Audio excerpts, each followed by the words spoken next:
Have you ever heard of a place so haunted that even the water holds its breath? Let me take you to a small village in a forgotten corner of the world, nestled beside a lake known as Beng Sramoch, the Lake of Forgotten Souls. The name itself sends a shiver down your spine, doesn't it? For centuries, villagers have whispered that beneath its calm, glassy surface, the spirits of those who died with unfinished sorrow are trapped in an eternal slumber. This is where our story begins, with a young woman named Soriya. Her beauty was legendary, often compared to the soft glow of moonlight dancing on the water. She was deeply in love with a humble fisherman named Dara. Their love was the kind you read about in stories, pure, simple, and meant to last a lifetime. They dreamed of a future together, filled with laughter and the gentle rhythm of life by the lake. But fate, as it often does, had a cruel twist in store for them. One night, a ferocious storm descended upon the village. The sky turned black, the wind howled like a wounded beast, and rain lashed down with relentless fury. Dara, who was out on the lake casting his nets, was caught in the heart of the tempest. His small boat, no match for the violent waves, was tossed about like a leaf in the wind. The next morning, when the storm finally subsided, the villagers searched for him. They found pieces of his shattered boat washed ashore, but Dara was gone. His body was never recovered, swallowed by the dark, unforgiving waters of Beng Sramoch was utterly devastated. Her world, once so bright and full of promise, had crumbled into darkness. The light in her eyes faded, replaced by a permanent shadow of grief. Every single night, without fail, she would walk to the water's edge, a lone figure silhouetted against the setting sun. She'd stare out at the vast, silent expanse of the lake and whisper his name, Dara, into the thick mist that rose from the water, her voice a fragile plea carried away by the wind.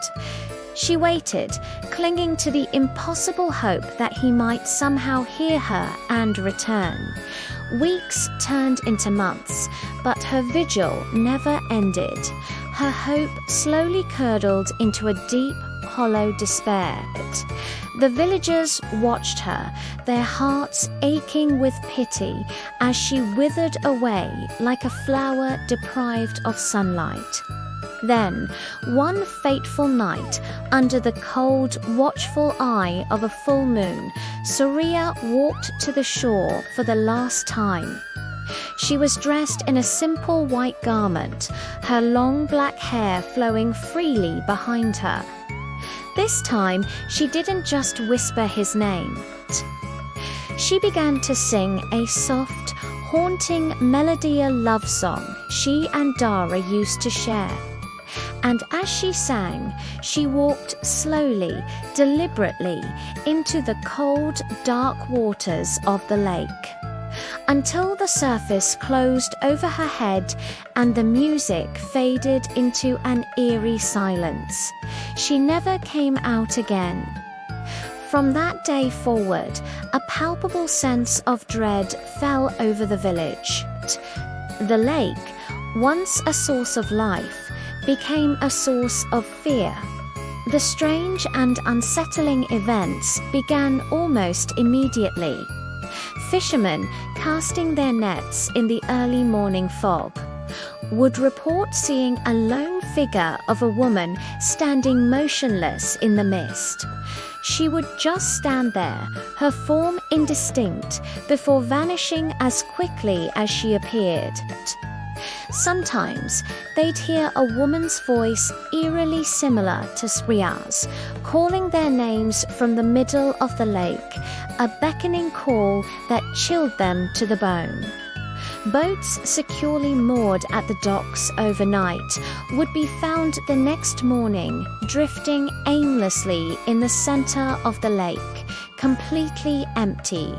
There were never any signs of a struggle.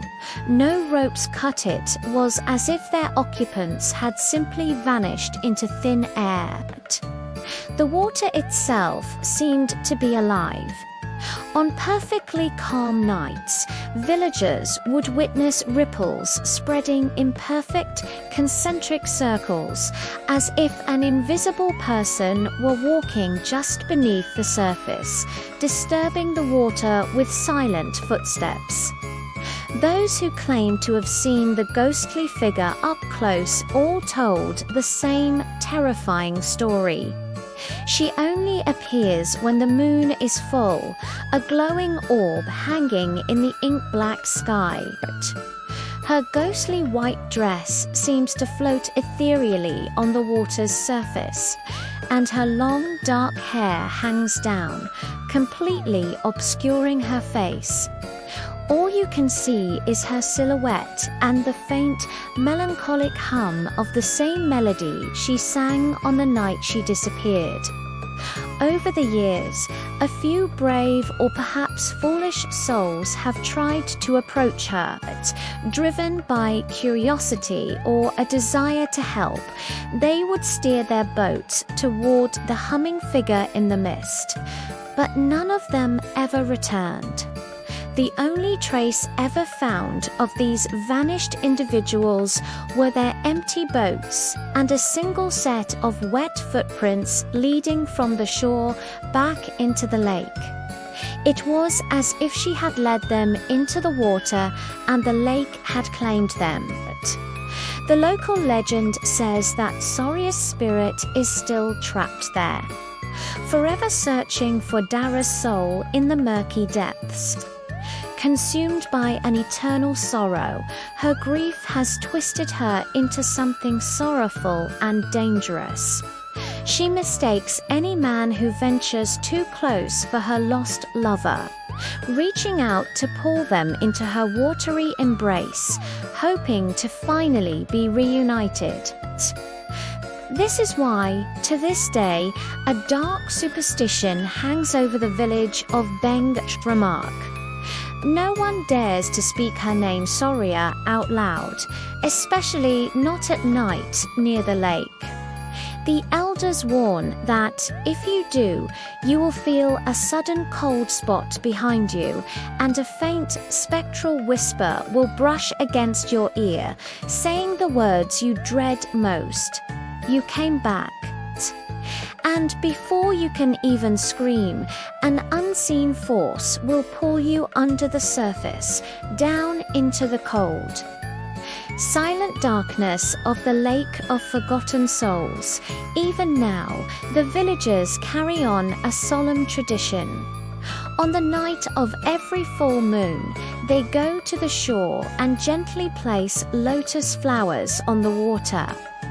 It's an offering, a desperate prayer to soothe her tormented spirit, to bring her some small measure of peace. But the offerings seem to do little. The mist over Beng Sramoch never truly lifts, and on quiet nights when the wind is just right, you can still hear a faint haunting melody drifting across the dark water, the eternal song of a broken heart, forever haunting those who listen. Thank you so much for joining me on this journey into the shadows.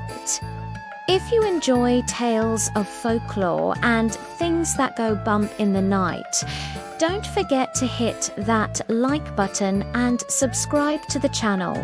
It really helps us bring more stories like this to you. Until next time, stay safe and be careful what you whisper in the dark.